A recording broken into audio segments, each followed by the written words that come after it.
పరిస్థితులు మారటానికి ఒక వారం సమయం చాలు. పోలింగ్ రోజున, ఎన్నికల రోజున ఓటర్ ఏ పార్టీకి ఓటు వేస్తారన్న విషయం ఆర్టీవీ పోస్ట్ పోల్ స్టడీలో ఇప్పుడు తెలియబోతుంది. తెలంగాణలో బలాలు ఏ విధంగా ఉంటాయి, ఎన్నికల ముందు సమాన బలాలు చూపించిన భారతీయ జనతా పార్టీ, కాంగ్రెస్ పార్టీ ఎన్నికల రోజున ఎటువంటి బలాన్ని ప్రదర్శించాయన్న అంశాన్ని ఇప్పుడు ఆర్టీవీ మీకు తెలియజేయబోతుంది. నెల రోజుల క్రితం ఆర్టీవీ ఇచ్చిన స్టడీ రిపోర్ట్ తర్వాత ఎలాంటి మార్పులు వచ్చాయి, దీనివల్ల ఫలితాల్లో ఎటువంటి మార్పు ఉండబోతుందో ఇప్పుడు చూద్దాం.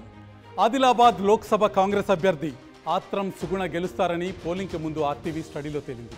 పోలింగ్ తర్వాత అక్కడ పరిస్థితిలో మార్పు వచ్చింది.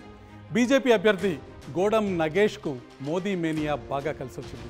నగేష్ వివాదరహితుడు, వ్యక్తిగతంగా మంచి పేరుంది. ఇక ఆదిలాబాద్ పార్లమెంటు పరిధిలో 4 బీజేపీ ఎమ్మెల్యేలు గెలవడం కూడా ఆయన కలిసి వచ్చింది. అటు కాంగ్రెస్ అభ్యర్థి ఆత్రం సుగుణ ఉద్యమ కాలంలో బంజారాలపై చేసిన అనుచిత వ్యాఖ్యల్ని వైరల్ చేయడంలో బీజేపీ సక్సెస్ అయింది. ఆదివాసీల్లోని ప్రధాన తెగలు కూడా నగేష్ వైపే మొగ్గాయి. ఆదివాసీ తెగల్ని ఏకం చేసేందుకు సీతక్క ప్రయత్నించినా పెద్దగా సక్సెస్ కాలేకపోయారు. ఇక కాంగ్రెస్ హామీలపై అసంతృప్తి కూడా నగేష్కు ప్లస్ పాయింట్ అయింది. కాంగ్రెస్ ఇన్ఛార్జిగా వచ్చిన సత్తు మల్లేష్ కాంగ్రెస్లో గ్రూపుల్ని ఏకం చేయడంలో పూర్తిగా ఫెయిల్ అయినట్టు కనిపిస్తుంది. దీంతో ఫలితం బీజేపీకి అనుకూలంగా మారింది. ఆదిలాబాద్ పార్లమెంట్ సెగ్మెంట్ని బీజేపీ దక్కించుకోబోతుంది. ఒక్కసారి ఆదిలాబాద్లో సిర్పూర్ అసెంబ్లీ సెగ్మెంట్ గురించి చూద్దాం. ఆదిలాబాద్ పార్లమెంట్ పరిధిలో 7 అసెంబ్లీ సెగ్మెంట్స్ ఉన్నాయి.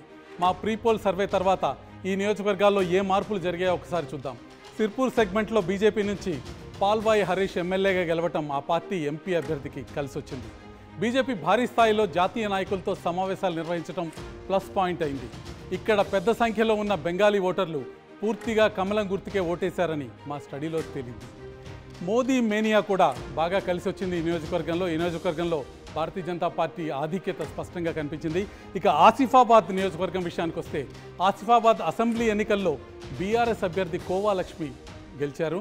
అయితే లోక్సభకి వచ్చేసరికి పరిస్థితి మారిపోయింది. స్థానికంగా బలమైన నాయకత్వాన్ని పార్టీలోకి ఆకర్షించడంలో బీజేపీ సక్సెస్ అయినట్టు కనిపిస్తుంది. ఇక్కడ ఎక్కువగా ఉండే బంజారాలను ఆకట్టుకోవడంలో బీజేపీ వ్యూహాలు పనిచేశాయి. దీనికి నరేంద్ర మోదీ మేనియా కూడా తోడైంది. ఇక ఖానాపూర్ అసెంబ్లీ సెగ్మెంట్ విషయానికి వస్తే ఖానాపూర్ అసెంబ్లీ ఎన్నికల్లో కాంగ్రెస్ అభ్యర్థి వెడ్మా బొజ్జు గెలిచారు. పార్లమెంట్ ఎన్నికల్లో మాత్రం సీన్ మారినట్టు కనిపిస్తుంది. కాంగ్రెస్లో వర్గపోరుని బీజేపీ క్యాష్ చేసుకోవడం స్పష్టంగా కనిపిస్తుంది. కమలం గుర్తుని స్థానిక నాయకులు బలంగా ప్రజల్లోకి తీసుకువెళ్లారు. విద్యావంతుల్లో పెరిగిన మోదీ గ్రాఫ్ కూడా పనిచేసింది. ఓవరాల్గా ఈ సెగ్మెంట్లో కాంగ్రెస్పై బీజేపీ పైచేయి కనిపిస్తుంది. ఇక ఆదిలాబాద్ అసెంబ్లీ సెగ్మెంట్ విషయానికి వస్తే ఇక్కడ కూడా బీజేపీ అభ్యర్థి పాయల్ శంకర్ గెలవటం భారతీయ జనతా పార్టీ కలిసి వచ్చినట్టు కనిపిస్తుంది. మోదీ స్వయంగా బహిరంగ సభలో పాల్గొని ఆదిలాబాద్కు వరాలు కురిపించడంతో పరిస్థితి బీజేపీకి అనుకూలంగా మారింది. వరుసగా జాతీయ స్థాయి నాయకులతో సభలు పెట్టడంతో జనంలోకి బీజేపీ బాగా వెళ్ళినట్టు కనిపిస్తుంది. మహారాష్ట్ర బోర్డర్ ఏరియాలో బీజేపీ బలంగా ఉండటం కూడా అడ్వాంటేజ్గా మారింది. ఇక బోధ్ అసెంబ్లీ సెగ్మెంట్ విషయానికి వద్దాం. అసెంబ్లీ ఎన్నికల్లో ఇక్కడ బీఆర్ఎస్ అభ్యర్థి అనిల్ జాదవ్ విజయం సాధించారు. అయితే పార్లమెంట్ ఎన్నికలకు వచ్చేసరికి పరిస్థితి పూర్తిగా మారింది. ఎంపీ అభ్యర్థి గోడం నగేష్ స్థానికుడు కావటం ఇక్కడ బీజేపీకి కలిసి వచ్చింది. నియోజకవర్గంలో ఎక్కువగా ఉన్న ఆదివాసులు కూడా స్థానికుడైన నగేష్కే ఓటేసేందుకు మొగ్గు చూపారు. గతంలో కేంద్రం నుంచి వచ్చిన నిధులు ఈ నియోజకవర్గంలో ఎక్కువగా ఖర్చు పెట్టారు. తమ సిట్టింగ్ సీట్ని కాపాడుకునే లక్ష్యంతో బీజేపీ ఆర్ఎస్ఎస్ శ్రేణులు తీవ్రంగా ప్రచారం చేశారు. దీంతో చివరి నిమిషంలో పరిస్థితి బీజేపీకి అనుకూలంగా మారటం ఈ నియోజకవర్గంలో స్పష్టంగా కనిపిస్తుంది. ఇక నిర్మల్ దగ్గరికి వెళ్దాం.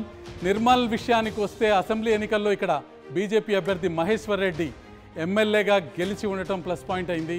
బీజేపీ క్షేత్రస్థాయిలో బలమైన నాయకత్వం ఉండటం కూడా అడ్వాంటేజ్గా మార్చుకుంది.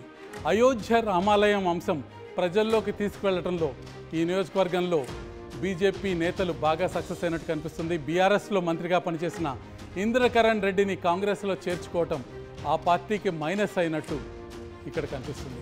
ఇక ముధోల్ అసెంబ్లీ సెగ్మెంట్ విషయానికి వస్తే బీజేపీ అభ్యర్థి ఇక్కడ గెలవటం ఆ పార్టీకి బాగా కలిసి వచ్చింది. మతపరంగా సెన్సిటివ్ ఏరియా అయిన భైన్సా లాంటి చోట బీజేపీకి వన్ సైడ్ ఓట్లు పడ్డాయి. హిందుత్వ ఎజెండాని జనంలోకి బలంగా తీసుకువెళ్లడంలో బీజేపీ కార్యకర్తలు సక్సెస్ అయ్యారు.